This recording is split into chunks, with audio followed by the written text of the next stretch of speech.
Hello and welcome to this special event by the Reuters Institute for the Study of Journalism around our just released report that, as we understand it, is the most comprehensive international study yet of news creators across 24 countries. I'm Mitali Mukherjee, Director of the Reuters Institute. The report and the idea was born from our own study of audiences and their relationship not just with the news, but who they're turning to for the news.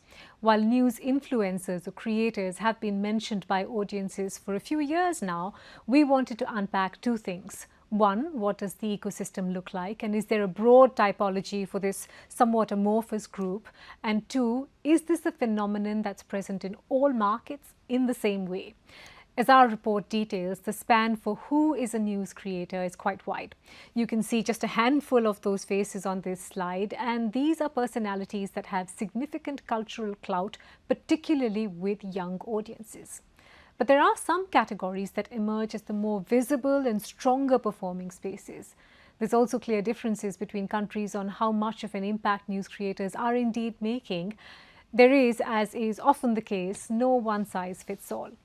What is clear is that news influencers appeal to young audiences. They tend to tilt as well quite heavily towards male voices and personalities. Over the next hour, we're going to take a look at the key takeaways of our findings by the report's lead author, Nic Newman, and then I'll be joined by some prominent voices from the news creator space. Mosheh Oinounou, who's founder of More News in the US, Emilio Doménech, who is founder of Watif in Spain, and Akash Banerjee, founder of the Deshbakht, a political and social satire platform in India. Just a quick reminder of a few housekeeping notes for those joining us from all across the world. You can indeed submit questions via the Q&A box. We're going to leave some time at the end to address them, and I'll try to fold in as many as possible. The session is being recorded and will be available to watch on demand, and a copy of our report, of course, will be emailed to you after the session. So without further ado, I'd like to hand over to Nic. And before I do that, I'd like to thank Thomson Reuters, our partners for this event, and of course my co-authors on this report, Nic, Dr. Amy Ross Arguedas, and Dr. Richard Fletcher. A big thank you as well to colleagues at the Reuters Institute who supported our work on this report. It was a mammoth exercise. There were many moments where the co-authors didn't want to see any more comments, but what we hope from this endeavour is that it helps inform the conversation for journalists, for audiences, and for the news influencer community itself. Nic, over to you. Thanks, Mitali. And just a word before I start. Apologies if my voice sounds a little bit croaky. I have a cold. Hopefully it will be clear. So this report draws on digital news report survey data from 2025 and 2024, where we asked representative samples in each market where they pay attention when they're in social media. So do they pay attention to news creators, traditional news brands, or others? We then asked respondents in different countries to tell us who those creators were, as well as which brands they were following and news journalists. So across the 24 markets in the study, you can see them there. We got 40,000 names or so, and we've been sorting and analysing those. And that's enabled us to produce some lists of the most mentioned individuals, but also the most mentioned news brands. We then did some supplementary work to understand who those creators were and to develop the typology as well. And we worked with country experts to help us provide additional background.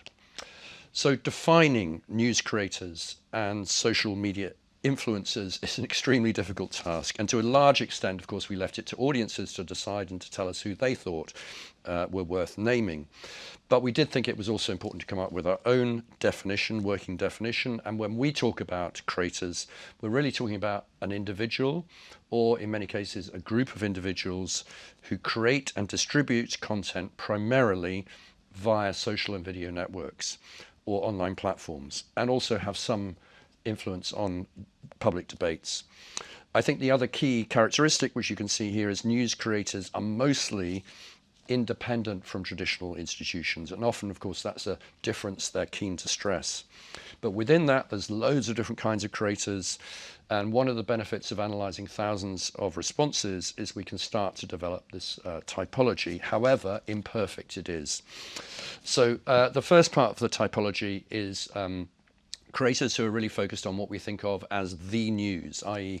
sort of traditional news agenda, wars, business, politics, sport, etc. And here, in almost every country, we find the biggest number of names is around political commentary, political opinion. So mostly these are creators who are using long form podcasting or YouTube, for example, shows. Some people would argue that some of the content is unreliable or is not adhering to journalistic norms. But we also see these creators attracting very large audiences indeed and competing with arguably more balanced commentary and opinion sections of the news media. So new competition for traditional media. The second area that we identified was sort of news and investigation. So far fewer examples here, but you have obviously citizen journalists from Gaza. We've seen lots of those, also from Ukraine. Many examples also of open source investigators, fact checkers, and then a few original investigations. Johnny Harris being a great example, does very long form investigations, often takes months. Then you have a group of mainly younger creators who are really focusing on explaining the news, mainly to younger people. So we've talked about Hugo Decrypt, Hugo Travers before in France, hugely popular, Covey in the Czech Republic. In some ways, these are amplifying and remixing traditional news. So not so much competition, but in other ways, their voices are seen by the audiences as more authentic. So they are also taking attention away from traditional media. And then the final group are what we call specialists. So these are people who are passionate about one area or delivering value to a very particular audience. So I've picked out here Fabrizio Romano. He has 25 million followers on X, 4 million on YouTube, and he is passionate about football and football transfers, and he appears in lots and lots of the lists. Many of these, of course, are former journalists who increasingly are setting up on their own. Maybe they want more money or more editorial control, and often using this sort of combination of podcasts and newsletters. So this area is providing competition for talent as well as for audience attention. So obviously there's overlaps between all of these groups. Some do news commentary, some start with explanation and branch out into other areas, but we think it's still useful to have some broad level of categorization. So then beyond traditional definitions of news, we find another set of creators who we might think of as news adjacent. So they don't talk about the news directly all the time, but they talk about broader subjects, often using comedy or satire. So in many cases, some of these have bigger audiences than the more tightly defined news ones, but they can still play a really key role in influencing public debate. So for example, here you see comedians like Trevor Noah, Brozo the Clown in Mexico, known for his cynical takes on politics. We have another section here around infotainment, which is hugely popular. So interview shows, again, mainly distributed via YouTube. Stephen Bartlett's the most popular podcast in the UK, Diary of a CEO. Alex Cooper, of course, was her mainly female audience was used by Kamala Harris during the recent election. Thirdly, we have gamers and musicians, hugely popular. You remember Nelt Boys in the US being co-opted by Donald Trump. The one on the right there is Rezo, who's very interesting, only occasionally talks about politics, but in recent elections he created a viral video where he laid into many of the traditional political parties over their environment policies and created a viral video that was hugely influential with young people. So all of these are sort of new competition for traditional media. And then finally, some of the biggest numbers of all are mainly female influencers in countries like Indonesia, in Brazil, for example, talking about fashion or food. And again, they occasionally talk about subjects and have huge cultural sway. So that's an attempt at a typology. What about the key findings that are emerging from the research and from the open findings? So 5 quick findings. The first one is there are some countries where we see a much bigger effect than others. So this chart maps attention on social media around news across our 24 countries. And you've got creators on the x-axis and then traditional media and journalists on the y-axis. And what we see is a set of countries where people are paying more attention to creators, that's in the pink, than to the news media. And then another set of countries where people say they're paying more attention to the news media, and that's in the turquoise. And if you look to the top right, you can see a set of countries in Africa, some Asian countries. India is there, Thailand, Indonesia, Brazil, the United States. So this is really where we're seeing the biggest impact, the biggest number of people paying attention to creators. But on the other side, we see much smaller impacts in much of Europe, in Japan. And many of these differences are to do with, younger populations, very much to do with different levels of social media use as well, and the strength of brands and different histories in different countries. So lots of factors. Secondly, we find that there are a small number of breakout stars who've really managed to get critical mass. It's hard to estimate the audiences, but just one platform, 20 million for Joe Rogan, Dylan Page, 17 million on TikTok, really reaching significant numbers of people across audiences. But of course, that's not the majority. The majority are speaking to very specific audiences in much smaller numbers. We also find that most of the creators are talking in their own local language, but the exception is English. I mean, Joe Rogan and Dylan Page are reaching out across audiences, and that's a really interesting phenomenon. A third headline is around diversity, or lack of diversity when it comes to gender. So amongst the top lists, top 15s across all countries, 85% of the creators mentioned were men, and that's especially true for political commentary and opinion. So there's more gender diversity around lifestyle and news adjacent areas. You can see there some top male influencers in India, for example. Fourth finding, younger audiences are more likely to access content from creators rather than traditional media, significantly more. Maybe this is not surprising, but I think it speaks to this authenticity and connection that many young people have with creators, this so-called parasocial relationship, and also the fact that many of the creators themselves are younger, so they see more people like them. So it's also partly an issue of representation, I think. And then the fifth finding is really about the channels that people are using, and we find this in the survey. We also find it in the follow accounts. YouTube really is the center of this, the universal channel that many creators are focusing on. It's got tools that help creators. It's got monetization tools, and obviously huge distribution. X is really important in some countries, US, Japan, Nigeria, for example, and obviously for politicians. And then younger audiences really moving more towards TikTok and Instagram, although Instagram is also popular with older audiences in a number of other countries as well. And I think that the other really interesting point, and we've really seen this in the last few months really, is how many of these networks are being used together. So for example, in Nepal, we've seen those protests, street protests overturning a government. We've seen it in Kenya, we've seen it in Morocco and Peru. And a lot of that is driven by TikTok, but not only TikTok, a range of other networks as well. So just moving on to, finally for me, before we get into the discussion, I wanted to share just 3 of our country lists to give you a sense of what's available if you want to dig into the data in more detail. So firstly, let's look at the United States. So this is the list of the top 15 individuals most mentioned, and they're pretty much all actually independent creators according to our definition, even if some of them, like Tucker Carlson, Megyn Kelly, started out working for traditional media companies. You also have a politician, Donald Trump. You have Elon Musk at the top, of course, who people have paying a huge amount of attention to in X. Most of this is political commentary in the United States, distributed, as you can see there, through X and YouTube.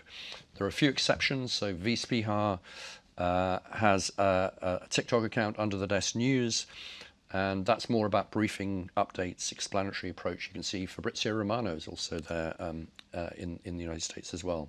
And another feature of the US market, which is interesting on that slide, is the collective. So it's not just about individuals. You also have Midas Touch, The Bulwark, Young Turks, and we've actually categorized them as brands, but those are also hugely influential. And then you have the branded accounts of CNN and Fox News. So it's all competing, all part of this very competitive information space, which makes it very hard to navigate. Another thing we can do is break these individuals down by political leaning of the respondents. So we can We can see here people who identify on the left, or progressives in the United States, came up with a list that is completely different to those on the right. So I think this slide is a fantastic illustration of the polarized nature of political commentary in the US, and creators are very much part of that. If we look at India next, the first thing I guess you notice is the importance of YouTube. So India has one of the highest proportion of people using YouTube for news, but also you can see those follow accounts are absolutely huge. Not surprising, of course, it's a huge population. But in the list, you have creators, but you also have journalists, you have politicians, again, all jostling for attention. And whereas many of the creators in the US were supportive of the current president, Donald Trump, here we find a lot of the top creators are actually critical. So Dhruv Rathi, Ravish Kumar tend to be critical of the current government. And so, that in turn is leading to some quite interesting developments and some potential restrictions on creators in India, which we might talk about in the panel. And then finally, just for some contrast, I'm going to show you the list from Norway. So here we find much lower levels of use of creators, very few independent local creators, Norwegian creators focusing on news. There are some journalists from traditional media companies who have podcasts or strong social media followings. There are also in Norway quite a lot of lifestyle and creator influencers, but it's interesting to see in the list how many US and UK figures are being followed there, albeit with quite low numbers. Maybe this will change over time. Norway is an example of a country where you have very strong brands, and they have really pushed into a lot of the creator styles of telling stories, for example, VG in TikTok and Snapchat. But even in Norway, in the most recent elections, there were a collective of young YouTube creators who basically learned from the United States, interviewed a whole load of politicians, including the Prime Minister, on YouTube. So a lot of the same trends happening all over the world, even if the numbers are slightly less. So just finally, just to recap, news creators are more important in some countries than others. Political commentary and opinion is dominating. It's often delivered by men, often from the political right, but not always. Explanation and specialism also really important. Creators are bringing a more informal style, a more engaging style. They often mix news and comedy. Many are becoming mini brands or creator collectives as they develop. So we're really seeing the creator economy growing and developing at enormous pace. And then finally, in terms of responses, the news media is really trying to work out how to respond to this by bringing out their own personalities, making more of those, hiring young creators, and working with influencers to promote or distribute content. So with that, I will hand back to Mitali. Thank you very much, Nic. It's a great tee up for our conversation. And I'd also, before I go back to our guest, like to acknowledge the obvious, which is that I'm the differentiator between that report and this panel. No longer a manel, thanks to me. But let me go to our guests. And Nic, of course, stays with this conversation. Mosheh Oinounou, who is founder and president at Mo News, which started off as a news service initially on Instagram, now has a podcast, got a newsletter. And Mosh, who will explain this, I imagine, to our audiences, actually draws his roots from that traditional media backdrop. Emilio Doménech is a journalist and digital media entrepreneur. He as well spent some time as a US correspondent. Since then, he launched Watif, which is a digital outlet very keenly focused on young Spaniards. And I think we'll really dig into that young audience bit with him. And Akash Banerjee, best known for his YouTube channel, the Deshbakht, which is a satirical show. And he also works with much of his commentary through a voice, which is a caricature called Bhakt Banerjee. His channel has, at last count, over 6 million subscribers on YouTube, and of course is one of the independent critical voices amongst Indian media at this point. Welcome to all three of you. I'm going to sort of launch right into it to make best use of time. And maybe we could start with a bit of a rapid fire, which is essentially about your journey into the news creator space, why you chose to go down that road, and what you think your niche is, just based on the typology that we discussed. Mosh, maybe we'll start with you. Yeah, so I spent about 15 years working in traditional media here in the US at networks like Fox News, Bloomberg Television, where I oversaw international coverage, and then CBS News, where I had a number of roles, including running the CBS Evening News, the national broadcast here in the US. And then wanted a break from news because it was exhausting. And it turned out that 6 months later, the pandemic hit, and my friends and family were asking me, as the resident news person in the family, what was going on. That it was frustrating getting the information. And so I ended up just using my personal Instagram account, which at the time had a couple hundred people, to say, hey, I'll watch Fauci and Trump and everyone else so you don't have to, and relay information, break it down simply, bring you analysis from trusted sources that I've utilized in my career. Well, within weeks, it turned out to be thousands, and then tens of thousands, and then hundreds of thousands of people wanted to follow my Instagram account. So I sort of fell into the news creator space by accident. And so I, feel like I'm a journalist that just happens to use these new platforms. And then as we were looking to monetize and grow here in the US in particular, the advertising environment is much more robust in the podcasting and newsletter space. So those were a couple of the reasons why we went there, and we've been growing on YouTube as well. But one of the ways we try to distinguish ourselves is, as you laid out, Nic, in the report, most of the creators are very partisan. They're either left-leaning or right-leaning, and we've tried to distinguish ourselves by being a non-partisan source that's not trying to push the button for one side or the other on all the platforms, and I think that's been part of our appeal. And I was just going to ask, Mosh, before I go to the other two guests, how hard did you choose to or have to lean into the personality-led approach, which really seems to be kind of the backbone of a lot of this creator ecosystem, versus the institution as it stands for traditional media? Well, what I found so interesting and sort of is that in the US in particular, and I think you guys do another survey at Reuters about trust in media, and several years running now among, I think it's all the OECD countries plus, the US is in last place when it comes to Americans and how much or how little, it turns out, 7 out of 10 Americans trust traditional media sources. And so, I think I realized that in the same way Americans are turning to creators for lifestyle content, for cooking content, for entertainment content, what have you, they were also looking for individuals that they trust to bring them news and information at a time when institutional trust continues to collapse here in the US. So I think that, that's certainly something that was surprising to me and that I have leaned into and been transparent about. And it's not necessarily comfortable to traditional journalists to share parts of their lives and be open in ways that we are not on traditional media. But that's one of the appeals and one of the ways to grow on these new platforms. Emilio, we're jumping continents now, but what's the story in terms of why you chose the platforms you did, and what sort of stories it is that you want to tell your audiences? So I started with YouTube. Actually, it was 2014, 2015 when I started. I was, beginning to land in the US for my master's degree. And then I decided that was the best platform to start doing something that I was not seeing there. I was seeing a lot of content creators back from Spain talking about games, mainly gamers. They were obviously getting super rewarded by followers and views.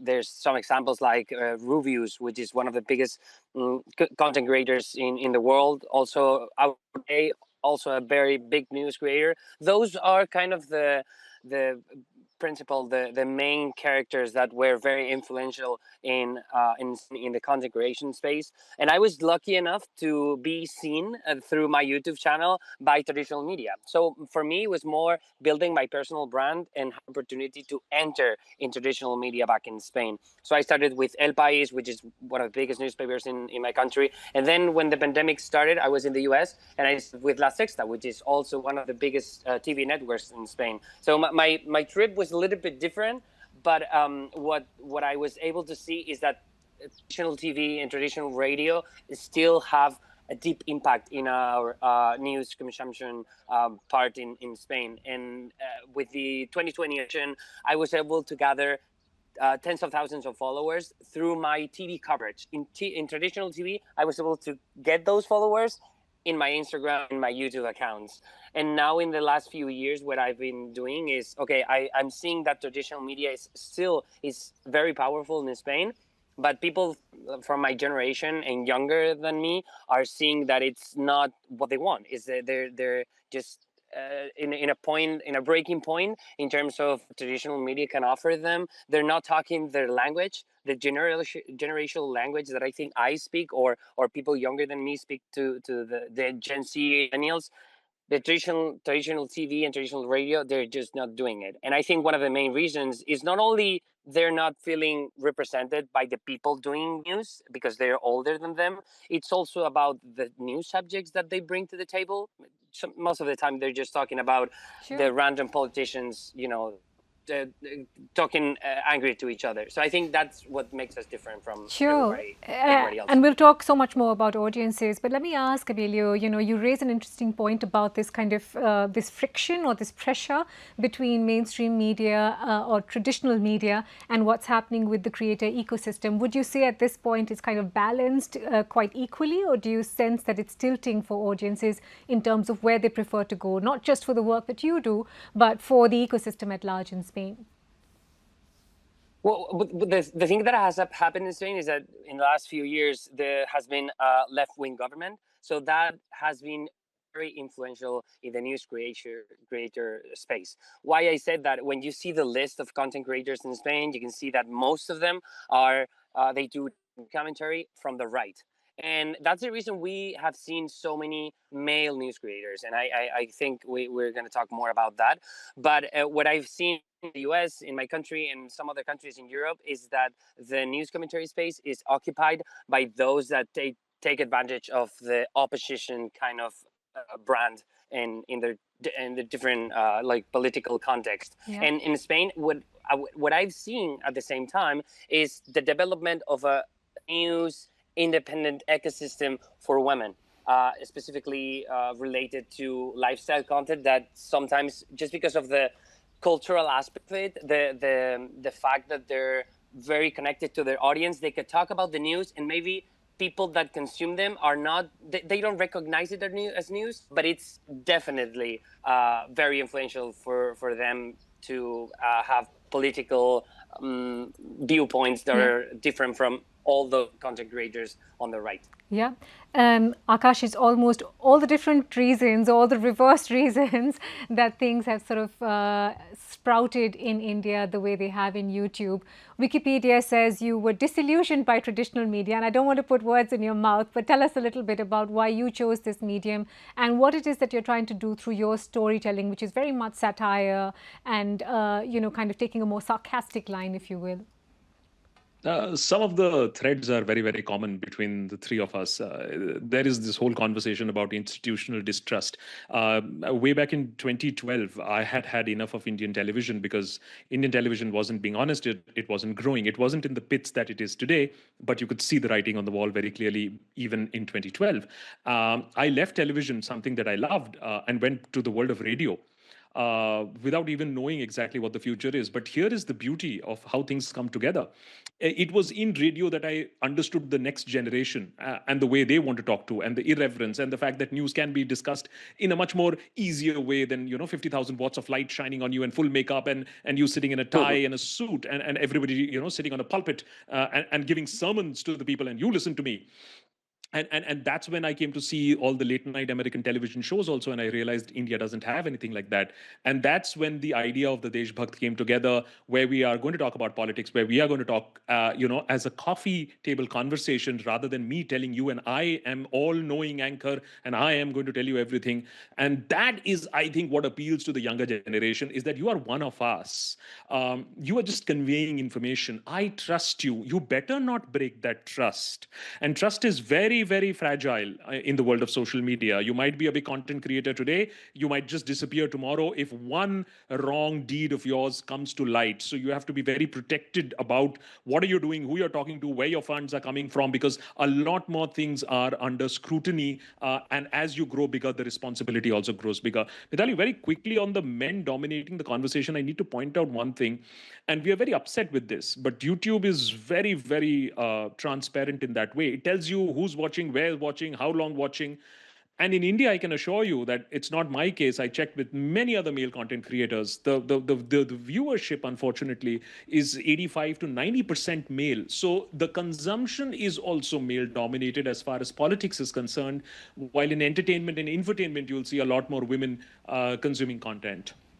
Yeah, you're absolutely right on that. Although I think with us in our report, we did find a bit of differentiation, didn't we, Nic? I mean, there was an almost equal split in some cases in terms of what the audience mix looked like gender-wise. Yeah, and again, it depends on the creator, and we don't have a lot of audience data on creators, but we did do some in the digital news report, and we do find that some creators like Joe Rogan, for example, has a very male audience, but it's also a very young male audience. So that's the one that Donald Trump was particularly after.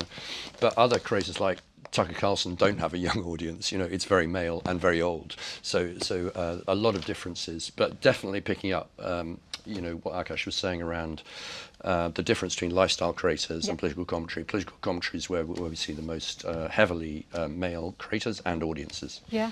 Akash, it's such a fascinating market, India is, because it's it's many languages along with sort of many genres as well. But even over there is this sense of, a pyramid approach where there's only a few people at the top with very, very high following. What do you put that down to? Is it sort of the tone and tenor of the commentary? Is it the personal appeal of these faces? What would you put it down to? So you'll see some basic points that are common. And I can at least tell you this for India because, we talk to some other fellow creators and we know about their journey. As was being discussed here also, a lot of ex-media people who didn't find space in media or were pushed from mainstream media have found recourse in YouTube. They would obviously bring along their followers, people who have been listening to them on mainstream television, and they come.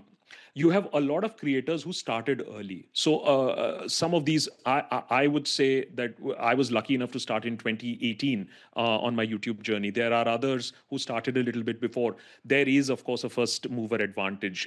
Ask any creator, they'll tell you starting a creator journey today is much more difficult than would have started 5 years ago. So some people get the benefit of that also. But having said that, Mitali, I see this whole new generation. We are dinosaurs on YouTube, I say. Because we make 15, 20-minute content. And the new generation is 1 minute and 2 minute content. And sometimes I can't wrap my head around how to explain complicated political conversations in 2 minutes. But it doesn't matter what I think, because the consumption, as we've seen in TikTok also, a lot of news consumption is happening at a minute. So things will change. New guys will come in. Space will be created. It is all about the connect that you're able to establish. And Mitali, the brilliance of this fact, no amount of money, no amount of institutional backing can help you. If you click, you click. If you click, you'll click with a mobile phone. If you don't click, you will not click with 50,000 worth of equipment also. And that, I think, is one of the most brilliant things about social media. As of now, it's flat. I can't say that about Facebook, for example, in India, because we know the institution has captured that platform. We can say about YouTube that the institution, the government hasn't captured it. So it remains to be seen which platforms are open, which platforms are transparent. X is fighting with the government here because the government was issuing takedown notices left, right, and center, and X said, no, this is not okay.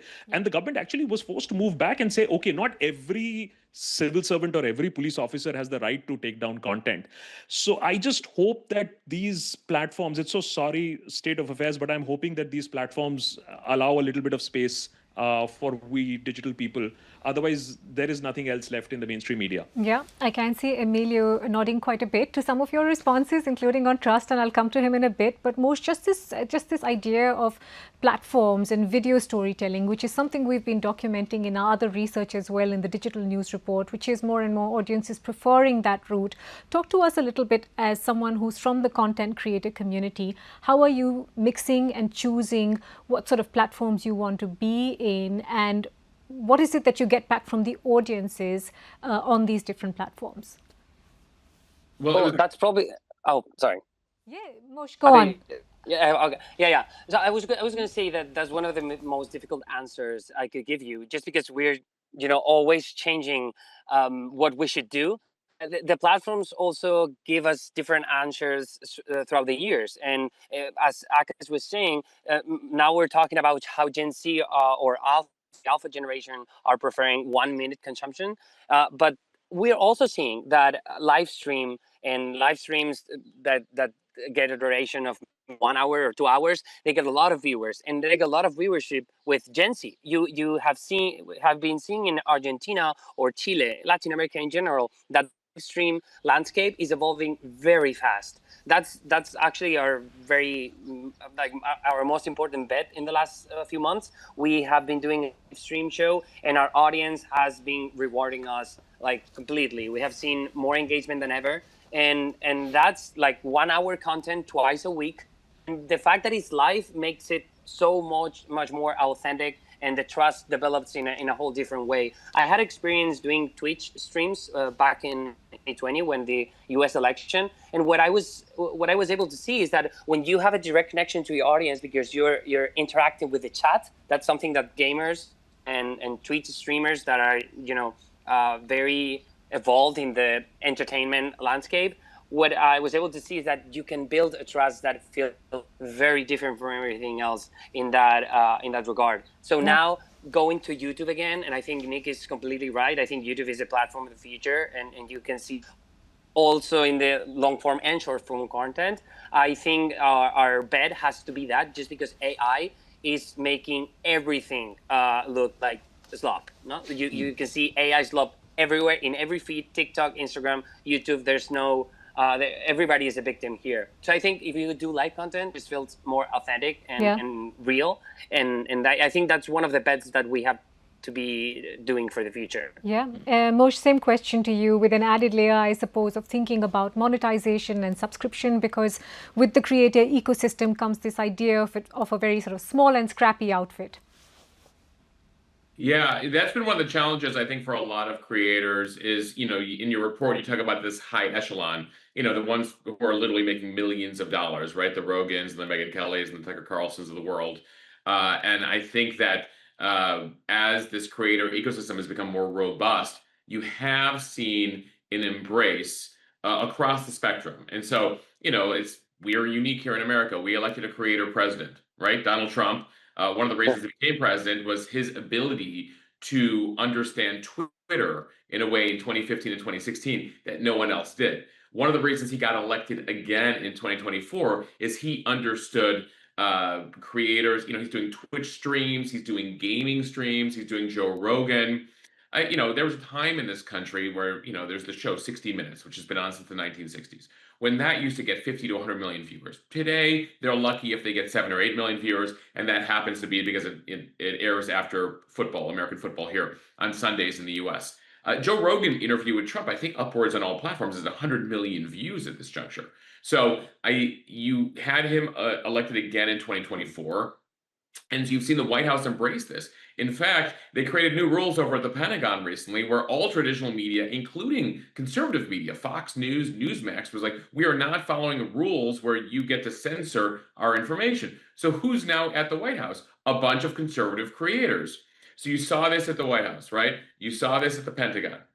You have now seen companies, and we, as we've been struggling to monetize in recent years, we have now seen an embrace of Fortune 50 companies, Procter & Gamble, Target, Amazon recently did a partnership with us.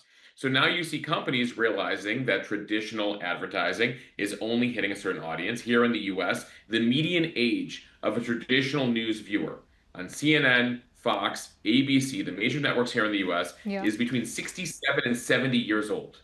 Half the viewers are over 70 on those traditional networks. So if you are an advertiser and you're trying to reach, I don't know, anyone under 65, you need to be embracing social media and finding creators that you're in line with. Now, obviously, there's inherent risk there. And there's also, certain companies don't want to be adjacent to the news. The news is, on any given day, tragedies, hurricanes, political disasters, assassinations, all the variety of things that we have to cover. And so, I think that there's certain struggle there. But ultimately, we've seen that. And then, especially among partisan creators here in the US, you have seen a huge ecosystem develop around subscriptions. that there's advertising is one bucket, but the other one is subscriptions from readers, viewers. And so you've seen the rise of Substack, which is a newsletter platform based out of here, has been huge. And you see a number of traditional journalists who have either left their jobs, lost their jobs, go over there. And recently we saw sort of the full circle effect. The Free Press, which is a centrist, like center-right outfit here, was just bought by Paramount for $150 million. And Barry Weiss, who was at the New York Times, started a Substack, sold it for $150 million, and now runs CBS News. So we're watching this completely, 360 effect here in the U.S., and it's moving very quickly.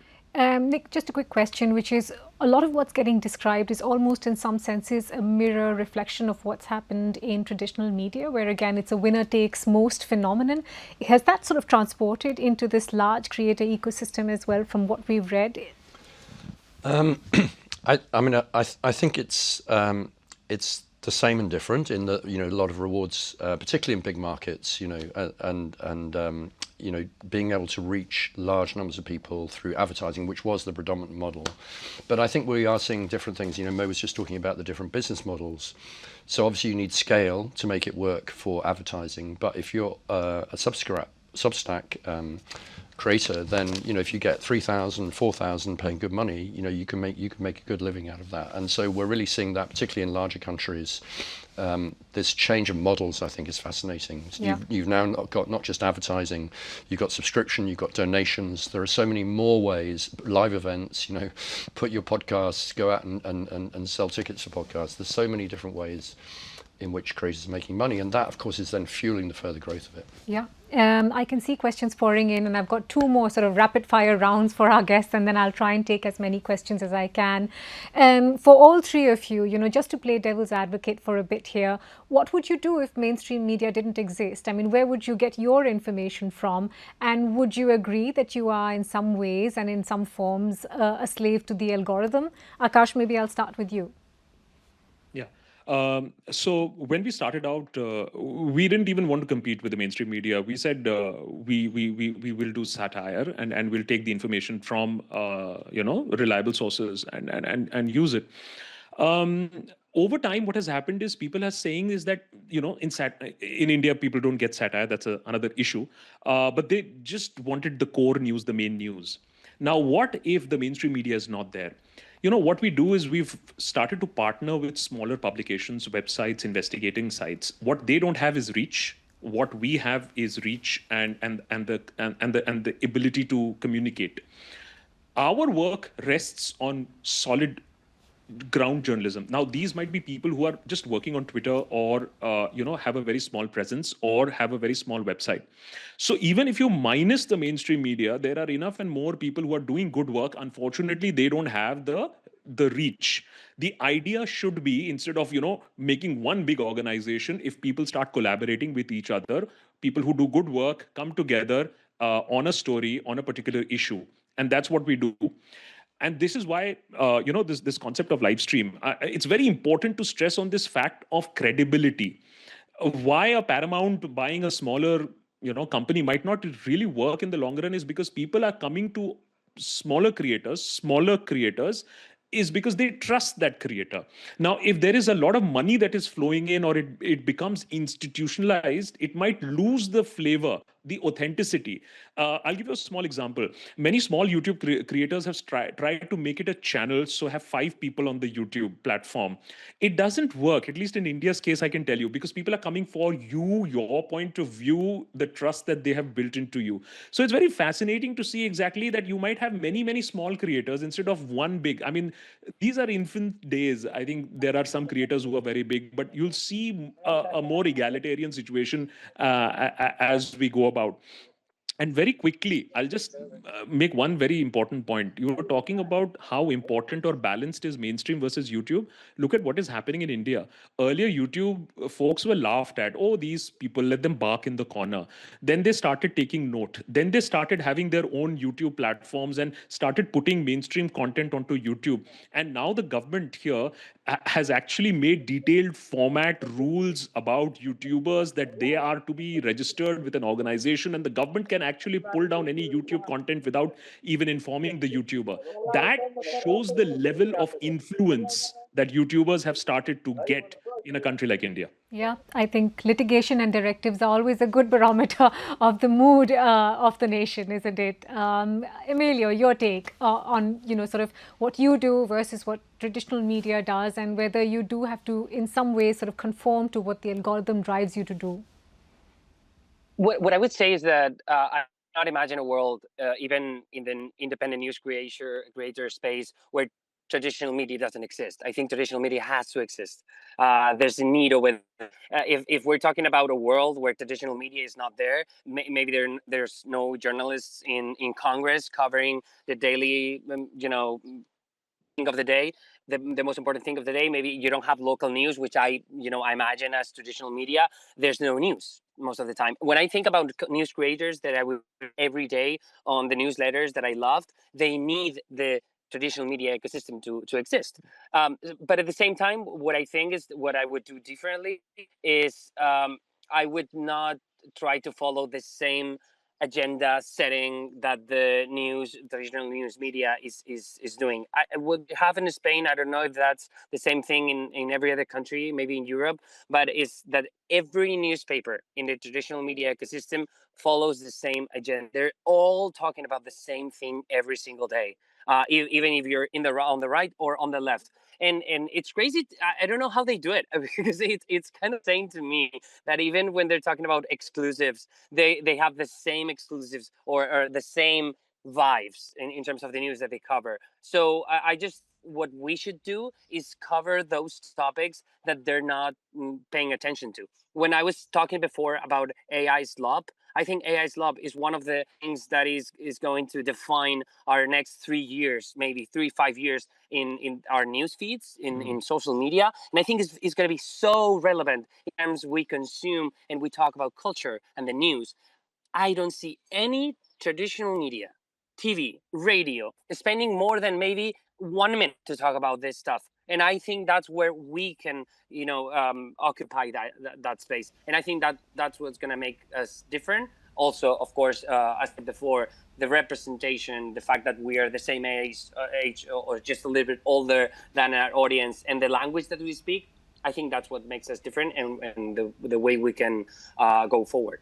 Yeah. I agree with. Yeah, Mosh, please go. I've been there. I agree with Emilio 100%. I think there's a lot of creators out there who actually make a good living criticizing the mainstream media, criticizing traditional media, but they're being dishonest if they say they can exist without traditional media. Especially in the US, I having worked at places like CBS and Fox, spending tens of millions of dollars to travel with the president on Air Force One. Like watching the images last night of, the images of Xi and Trump having their meeting. We as creators don't have I don't have satellite trucks and camera crews and to travel around the world with the president, but they do. Now, to Emilio's point, they don't answer all of our questions. They often, will cover things selectively and miss stories that actually the audience cares about, because we're much more in touch and we're connecting with the audience in ways the mainstream media is not. But I think that there needs to be sort of a world where there is traditional media and there are creators, and we're going to sort of see how this unfolds in the US. We've seen this, everyone scattering to the winds, and I think you will see people coming back together. And I have been hearing from people at CNN and these other networks who are trying to figure out ways to look at the most influential creators out there and develop relationships with them. Yeah. So I think there needs to be a balance there, and they serve a key role, a key need, and I think creators do as well. And so I would be scared for a world with no traditional media. Yeah, just as a final note though, Mosh, I mean, you raise an important point about the kind of age skew we're looking at here with traditional media. And I can assure you it's not just the US, there's many other markets where it does indeed look like that, where it's a 65 plus audience for many of these traditional forms. if you would sort of pick up the phone and give a piece of advice to a mate from a traditional media platform, what is it that you would say? And how would you sort of encourage them to double down on that parasocial element that we were talking about earlier, where it's not just a connection with you, it's the ability to be seen, whether it is in the YouTube comments or it's sort of in an interactive measure. What is it that traditional media can take away from this? There are so many things that traditional media can do. And frankly, it's funny, I've had those conversations with a number of executives in traditional media, given that I have relationships there and I worked there for a while. I think first and foremost, the some of the themes that Akash and Emilio have been bringing up: transparency. Why are we covering what we're covering? What do we know, and also what don't we know? We spend so much time in traditional media, and I'll use that in past tense. I spent so much time in traditional media asserting that we will give you all the facts tonight, and once you watch this show, you will know everything. When in fact we didn't know much, and I think that's one of the reasons you saw the collapse of trust in the U.S. Whether it was political coverage, whether it was coverage around the coronavirus, that ultimately things that the media asserted and they brought you officials turned out not to be true. And so that has burned the relationship and trust that a lot of people had with traditional media. So first and foremost, on a nightly basis, like, okay, this is what we know, this is what we don't know, this is what we're working on, this is why we covered this. And there's a lot of assumptions made by the media that the people just know, right? Like, you've been following the movie for the past couple of years. And so just restating basic facts is super important. Explaining, we have 3 anonymous sources who've told us the following. Explain how that works. I think that there's so much that we take for granted, that I took for granted, certainly in the traditional media. And then there's the whole two-way element of it, which is, I used to run a broadcast that 7-8 million Americans watched every night.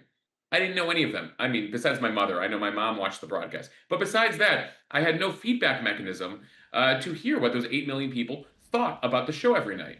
On Instagram and Substack and podcasts, I'm hearing from people. 6 of you have asked this question this morning. Clearly, that's something I need to cover. CBS, I didn't care. Maybe, I looked at the ratings, but ultimately, there was no relationship. So develop a relationship with your audience. Be transparent about things. Take off the suit and tie. Be less investing in graphics and all the shenanigans that we used to care about in television. People want raw. They want transparency. They want to know who their reporters are. That's where I would begin. I'm going to dive straight into audience questions because they're piling up as we speak. The first one is from Sanya Lazik, who asks, what are the sources that news creators use to inform their work, and how do they go around fact-checking? Emilio, maybe you would like to take this one. Yeah. Most of the time, traditional media is still one of the most important parts for us in terms of sources. But then when I don't know, let me try to bring an example. When we're covering something like Islam, most of the time we talk to colleges and universities to have sources, to have experts come on in the show. And most of the time we also go on social media to find the sources that we're gonna talk about. The Dana, I don't know about this, but last year there was a big raining season here in Spain. A lot of people died, so we were able through our social media to gather different people that were talking to us. Those are the sources that we have directly linked to our show. But again, I think traditional media plays a big part in the not only in Spain, also in the United States, Kingdom, which most of the time when we talk about tech or culture, they bring a lot of different subjects to the table. I think that's most of it. I don't know if I think I could think about one more, but those are for us. Yeah. Next question from Sachin Arya. In order to understand digital journalism better, please suggest a book or two. Nic, I don't know if you're writing one, but I will say... Digital news report. Yeah, digital news report. It's a little bit of a pitch here, but we do try to do as much work as we can around digital journalism at the Reuters Institute. So let me go to the next question, which is from Alex Rosen. Did you find standout examples of creators focused on local audiences in mid-sized cities?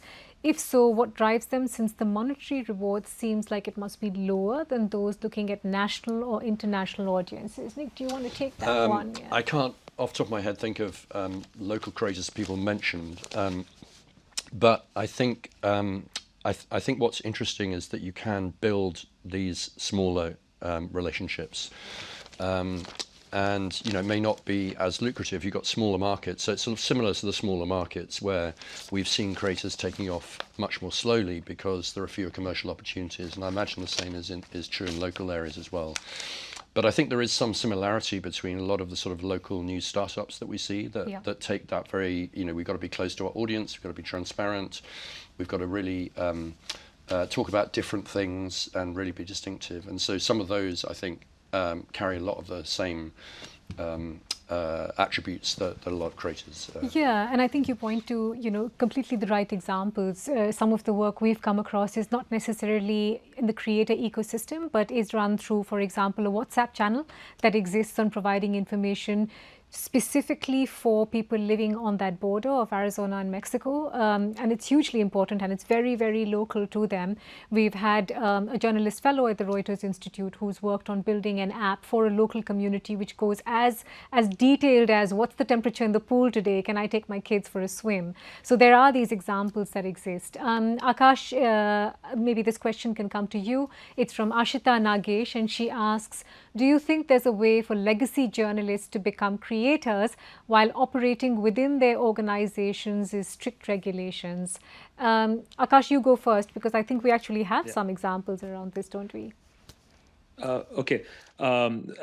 As far as smaller creators, I mean, India is a very good example. B towns, smaller creators looking into their specific cities and states.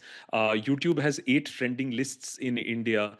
As long as it's financially viable, you don't expect people to die out of hunger trying to do this. So as long as there is a decent size of audience, I think it's an audience thing, and it is very much possible.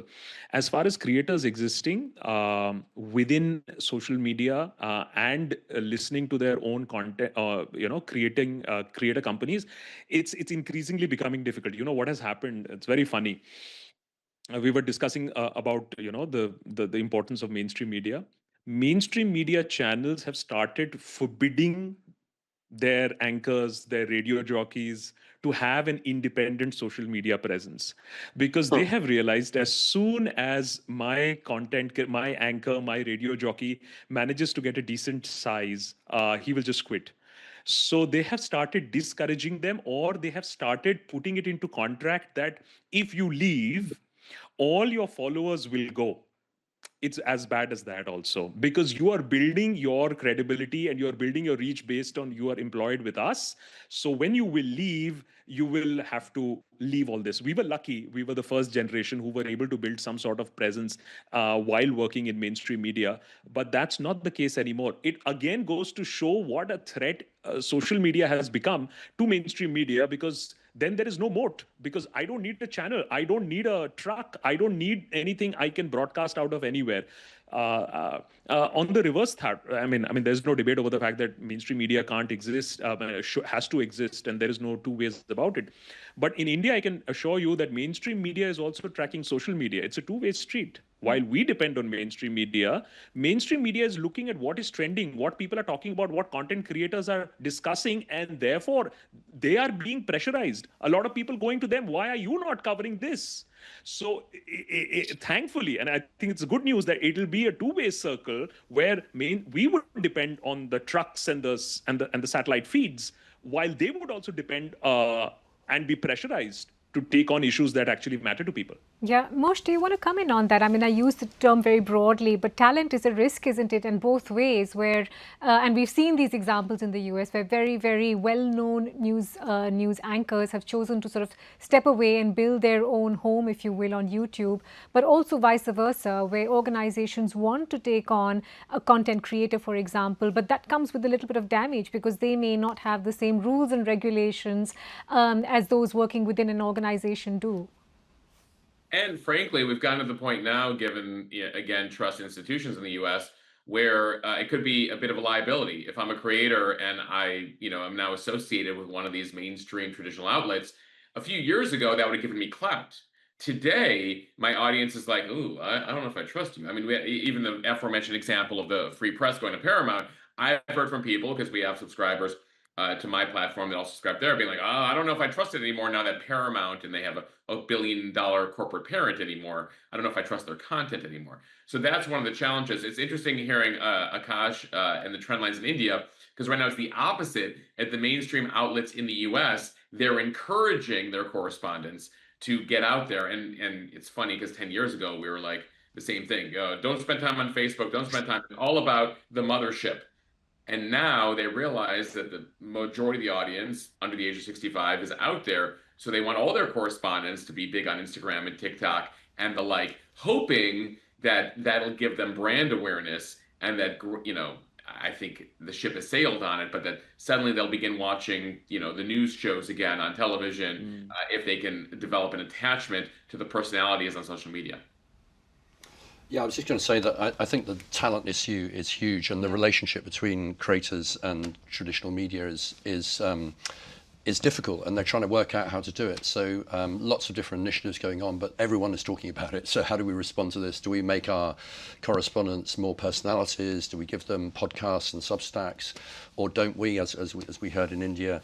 So I think fundamentally is also an issue of sort of control. Many creators just want to control the relationship with the audience, their content. It matters hugely to them, that independence. And it's quite hard to keep the best ones within organizations. We've seen that with Dave Jorgensen, for example, leaving the Washington Post recently. And if you look at the feeds, they've gone down enormously. They were completely dependent on that relationship that he'd built with our audience, and he could take them with them. So it's a genuine concern. Yeah. Tricky times, and unfortunately we're completely at time, but I will say a big thank you to our three panelists. I think there's lots to take away from here with the backdrop of that report. Is there space to collaborate? Is there space to sort of learn from? And is there space to guardrail what one side does versus what the other does? But thank you, all three of you, for joining in. Thank you, Nic, for presenting us all the key findings and for sort of leading this work for us at the Reuters Institute. And to say, if you'd like to follow some of our work, you can sign up for our newsletter, follow us on LinkedIn. And of course, for everyone that's joined in, we will be emailing a copy of the report for you. And if you missed part of this conversation or all of this conversation, there will be a video on demand available right after this conversation closes up. From the Reuters Institute team and from the Thomson Reuters team, thanks very much for watching. Stay well and stay in touch.